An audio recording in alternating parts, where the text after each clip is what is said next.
what's up you guys? ShartimusPrime here doing another movie review on Transformers Dark of the Moon. Before I get to doing this review, I want to say thanks to Slings of Web. Big thanks for getting my ass to Comic-Con, dude. You made a straight donation and wasn't really originally asking for that. But, of course, thank you so much. Big help, dude. Thanks for making it possible for me to go to Comic-Con, man. And if there's anything in the video, you know, take a look again. If there's anything in the video that you want, you know, hit me up and let me know, dude. And I'm glad to send it out to you. And like I said, each video I'm doing from now on, I'm giving, you know, a thank you to each of you guys that's helping me to get to Comic-Con. Really, really, really appreciate it. And I want to show you guys my cool my cool Megatron shirt, because I think it's a cool shirt, you know. Is it kind of cool Megatron shirt, eh? Huh? Yeah, you know, it's cool. And then these are my movie figures that I have set up over here. Just showing some action figures, you know, because you guys don't really get to see this side of the room when I do these talking videos. I call them talking videos because you see my face talking. And some alternators and thank you, John 3.0. Thank you, Solid. Love that Trax figure. And oh God, what the hell is that over there? I mean, yeah. So these are really cool, and yeah, I think the Seekers look really cool like that. Still need to get a Thundercracker at some point. So, Dark of the Moon. Let's see if I can zoom. Oh, wrong way. Okay. So, Dark of the Moon. I'm not going to try to make this video incredibly long, but it just may be because I got some passion for the Transformers, as with a lot of other things. I left the movie pissed off. I left the movie very disappointed. And it's one of those things where it's my mistake. I forgot to do the most important thing possible before you go see a Michael Bay movie. I forgot. It just slipped my mind. I got stoked on Transformers, and I forgot one very, very important thing. I shut your brain off. I mean, you gotta, any intelligence that you may have, any thinking skills that you may possess, check them at the door, man. Leave it. Because it will ruin the movie completely for you. It'll piss you off. These movies are made so you could watch the explosions go and enjoy. You know, you're supposed to just enjoy the robots and the cars and the scrawny butt cheeks from the scrawny blonde chick and the explosions and buildings collapsing and action and just relax. Just shut your mind off and relax and enjoy the spectacle. Now, I saw it in 3D. The 3D was cool. Not my favorite 3D, but it was cool. I actually like the Green Lantern 3D more. And I saw this in the same exact theater. Saw it Wednesday night at Daly City, and it was cool. The audience was into it. Audience got pumped for Captain America. And so that, well, actually, one guy went, whoa, and I went, yeah. My girlfriend was cracking up. Because so I'm like, that makes two of us that are excited for Captain America. You know, that's kind of funny. But the movie, yeah, I left disappointed. And my girlfriend's like, it's a Michael Bay movie. What's wrong with you? What? How could you be? You know what? You're upset because things didn't get thought through. Like, you're just supposed to enjoy the action. I was like, yeah, I know. The audience applaud. Everybody seems to like the movie, you know. And I'm pumped off of Transformers for it. There's a lot of things I liked about it. It did tickle my geek gasm sensor thing, or my geek G spot. I don't know. My geek spot. All right, came up with a new word. Yeah, so it did tickle my geek spot, and I like that. And it And so I'm still pumped. It did what I wanted it to do. Yeah, so pumped off Transformers. So I'll try to talk about the things I liked about it more. So first, I really liked Prime's trailer. That was like the first thing I noticed. I was like, oh, sick. Just loved. I knew it was gonna be there, but I just loved seeing it. It was just so cool. It made Optimus Prime really look like Optimus Prime. Optimus Prime is big. He's got a big trailer. It just looked really, really cool. And a perfect movie trailer too to boot, you know? It was very, very chromed, and it had these blue lights, and it had an Autobot logo on the front. It just looked awesome. It transformed into like a base thing, very circular, which I thought was weird. And you know, Prime grabs a shield and grabs another one, I think it was like a sword or an axe, and then goes to battle against Shockwave. But that battle kind of just dwindles with quickness. I thought that was weird. Oh, they show Cybertron at the beginning of the movie. That was awesome as hell. That was really, really cool. Dude, spoilers. Sorry, if you don't know by now, I give spoilers like crazy, okay? Forgot to mention that. That's my fault.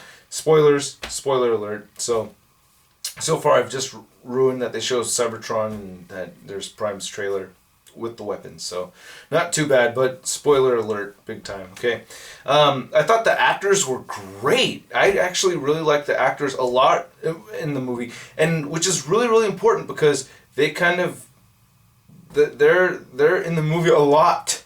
You know, the people are really in the movie a lot, man, and it's kind of, so I thought the blonde chick, and you know, I always forget actors' names, so please don't correct me, because if I really wanted to look it up, I'd check out Wikipedia. I have a computer, I have an iPhone, I would look it up if I really wanted to, so please don't correct me. But blonde bitch was cool. I thought she was, I thought she would be a retard throughout the whole movie, you know, well, because she kind of just looked really, really dumb. Sorry if I offended any retards out there, but yeah, she just looked like, I don't know, she had this stupid face, and in the movie she didn't have that, except for the one scene that they show us in the trailer, and the audience was cracking up during that part. I really feel like I need to see this movie again, because that happened to me with Revenge of the Fallen. I was disappointed when I saw Revenge of the Fallen, then I saw it a second time, and then I liked it more, so got to do that with this one too. But the actors, it's just a lot of people in these Transformers movies, man. The Asian guy was funny as hell. The guy from Hangover, he was hilarious, actually. The funniest, from him, it was the most I've ever laughed in a Transformers movie. That was hilarious. Actually, that's the most an Asian guy's ever made me laugh, dude. That dude was hella funny. And I always thought Bobby Lee was always hella funny too. But anyway, so I thought all the parents were funny. I thought the parents were really funny as always. But the Transformers stuff, my two favorite scenes. Okay, first favorite scene was on the freeway. Sam gets thrown out of a car, or I forgot how. I like how they have a little homage to animated Bumblebee, because Sam's replacement car is, you know, a little yellow car that kind of looked like, you know, Transformers animated Bumblebee. But anyway, I forgot if he was driving that car. But anyway, he gets thrown into the air on the freeway, and Sam's like, oh, and it's this low shot of Sam kind of coming at you. And Bumblebee runs and grabs him out of the air and starts, and it's all like in slow motion kind of, and he's transforming around Sam. And the camera kind of moves from like looking at Sam to like being right next to Sam. And you see Bumblebee transforming around you as he's going down, like, you know, landing.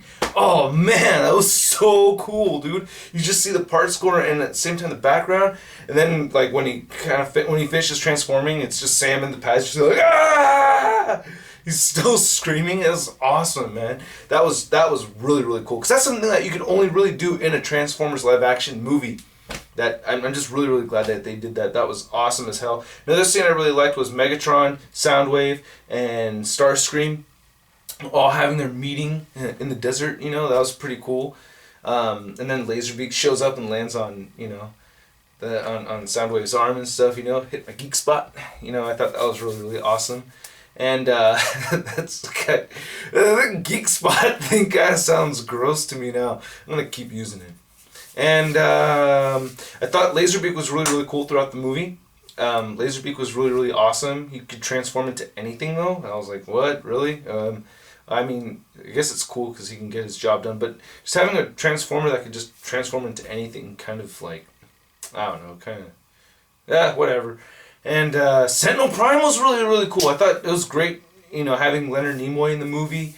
I thought it was the most developed Transformer in a Transformers movie ever, right? Like, Sentinel Prime was really, really cool. His motive made sense. It did to me, anyway. I thought that was really awesome. And so he was a great villain. Not much Megatron in the movie, because Sentinel Prime is mostly the actual villain. So I thought you know, we had some new Transformers in there. Dino was actually the only one that I thought was really cool. Well, the Wreckers were cool, too. The Wreckers were cool. Even though there's not a whole lot of them, but Dino was really cool. It was really cool to see red Transformers in the movie.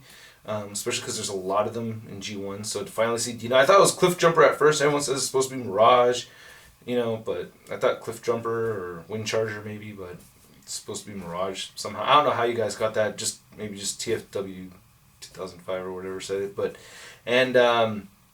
yeah, so, the Michael Bay action was awesome as always. He's a good technical director. He knows how to show action stuff and explosions and stuff. So I give Michael Bay that. But other than that, just overall, it's just, Michael Bay just seems like one of those people to me that, like, he can have all the talent in the world thrown at him and he just doesn't know what to do with it.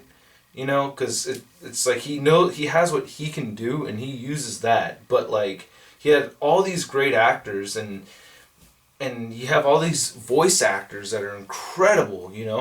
It's just it just didn't, like, I don't know. I just feel like the guy just doesn't give a shit about story so much that it hurts. It just sucks that he can't. And this story was basically Transformers 2 Part 2. And oh, by the way, check out the podcast. Links at the bottom. So it's basically Transformers 2 Part 2. There's a lot of annoying things. It's 2 hours and 45 minutes, man.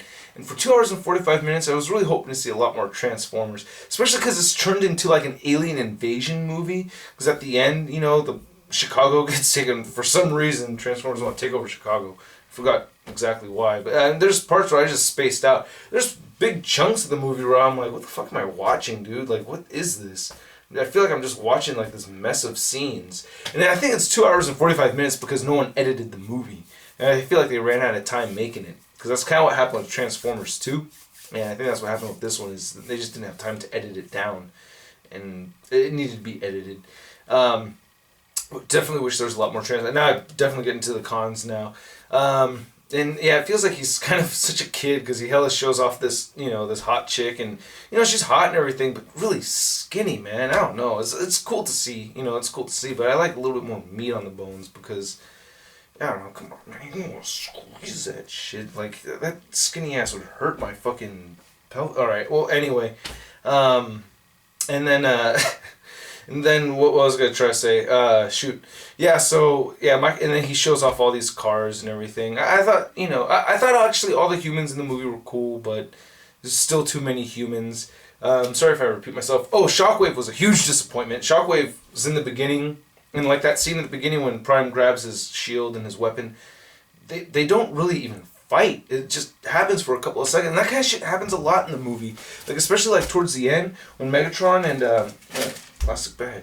Megatron and Optimus and Sentinel like first start really fighting at the end of the movie. It's like just a couple of seconds, and then it cuts to Sam and Carly like in battle, like he's holding her face like I'll never leave you and all that shit. It's like, what? Why did you cut to that? What the fuck is wrong with you, dude? We were just watching the Transformers. It's called Transformers. Watch Transformers fight. Why are you gonna cut to that shit? Don't want to even see that shit.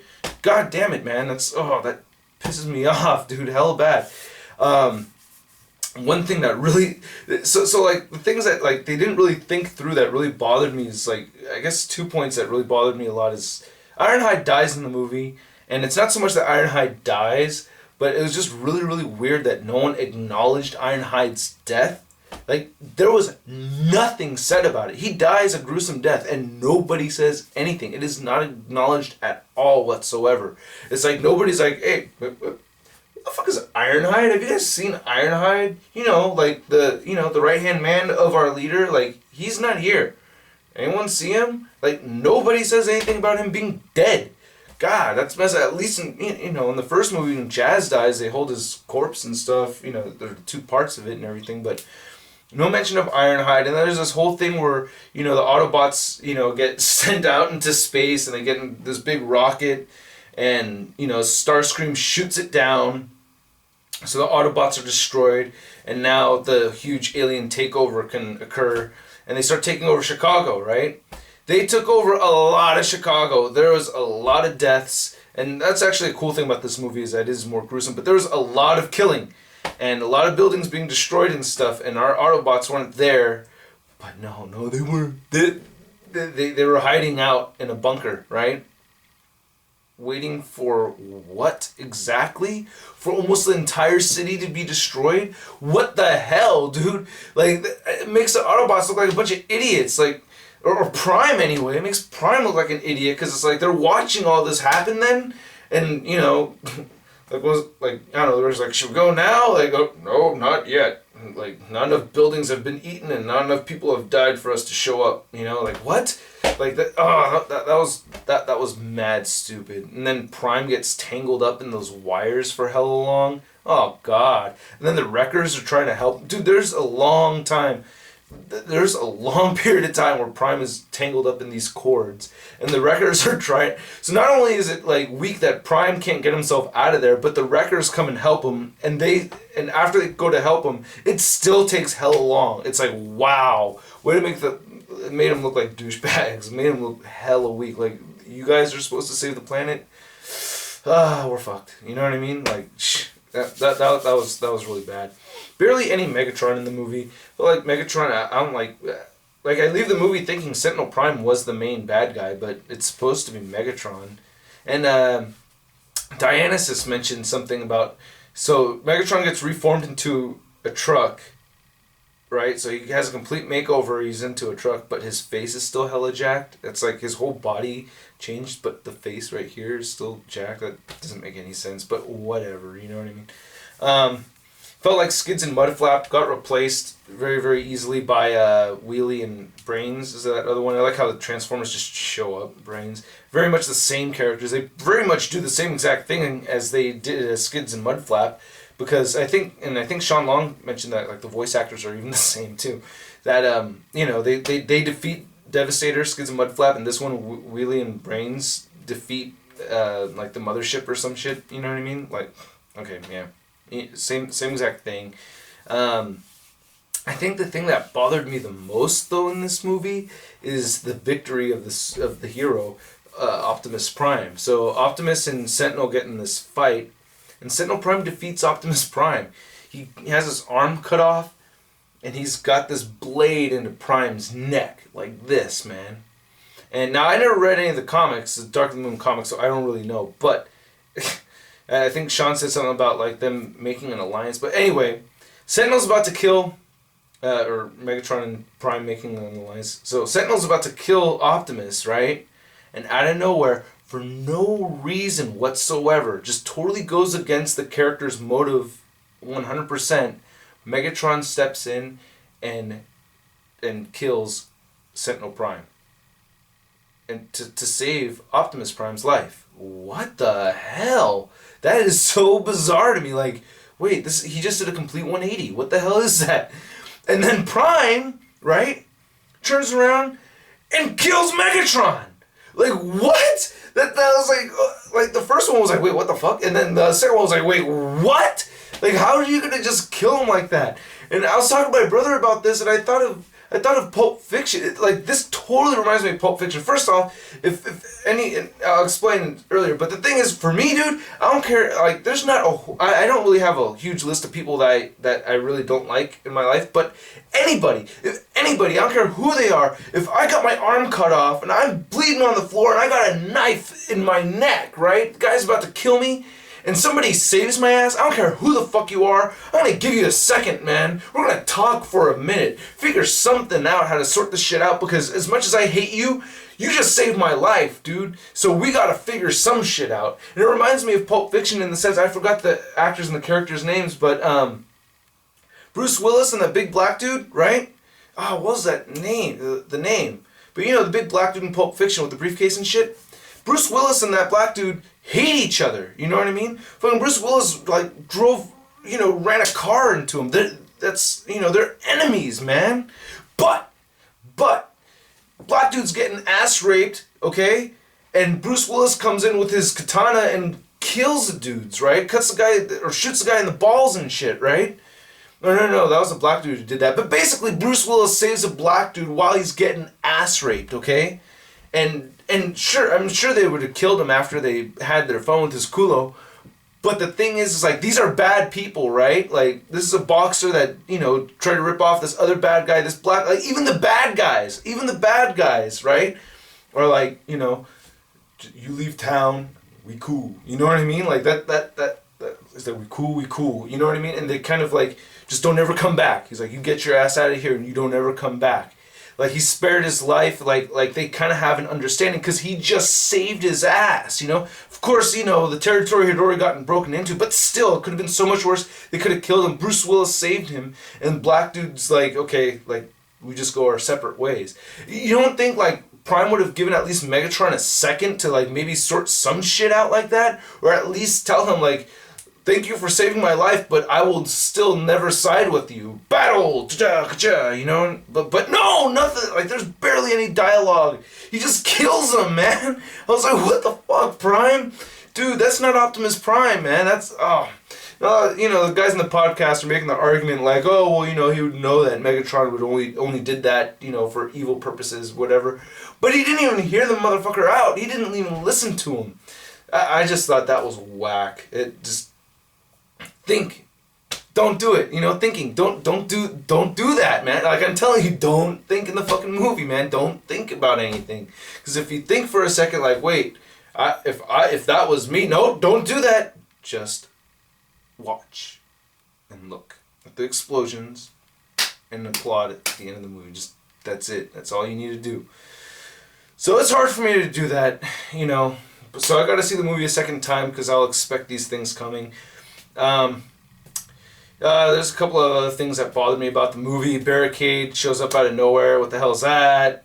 Sam Witwicky defeats my favorite Transformer, Starscream, which was like, there's these stupid gizmo things, and you know, that Wheeljack, I guess, or his name's Q, Wheeljack, or Q makes. It's not really Wheeljack, it's not really close. It's like Christopher Lloyd, robot Christopher Lloyd, dude. I thought that was hella funny. But he shoots this grappling hook into Starscream's eye, and Starscream, like, I don't know how tall Starscream is, like 50 feet, you know, 50, 65 feet, something like that. But he's going like this and everything, and this human's attached to it, flying around in the air. Hey, he's got to let go at some point, or rip the arm out, or smash against something that would kill him. It was just like, oh, damn it! Thinking again. See? Can't do that. Just watch him flail around. But eventually he kills Starscream, which I thought was... I thought, you know, don't think. Okay, so, yeah. So that was, you know... another thing that sucks is that the movie doesn't wrap. Like, the parents, you know, Sam's parents, he tells them to, you know, Dionysus mentioned this. Sean Long and Dionysus so far are the only two reviews of this movie that I've seen. But, you know... and two of my favorite Transformer reviewers, by the way. But it's yeah, you just the movie. You know, the parents. He tells the parents to leave town, and you never see them again. And there's just like it doesn't. The movie just doesn't really wrap. It just kind of ends. You know, there's just not much thought put into this movie at all. It's kind of like I really feel like Michael Bay like had these scenes planned out in his mind that he wanted to do, and then like we have to tell a story. Okay, what do we do? Transformers 2 worked, yeah. Transformers 2 worked. And that was during the writer's strike, too. So it's like, non-writer's strike, you think could have come up with something a little better. But no, we reused the same garbage you used in Part 2. I have to say I liked Part 2 more. It tickled my geek trip a little bit more. Hit the geek spot more with the, Devastator, even though Constructicons and Devastator were separate, but I think I like Transformers 2 more. I still have to see this movie again. Like I said, I have to see it a second time. Alright, that's all I got to say about that. Sorry about the really long video. Hit 650 in the comment section at the end of your comment if you watched this whole thing, because it was a long movie review. And I appreciate your guys' time. And yeah, I'll catch you later. Peace.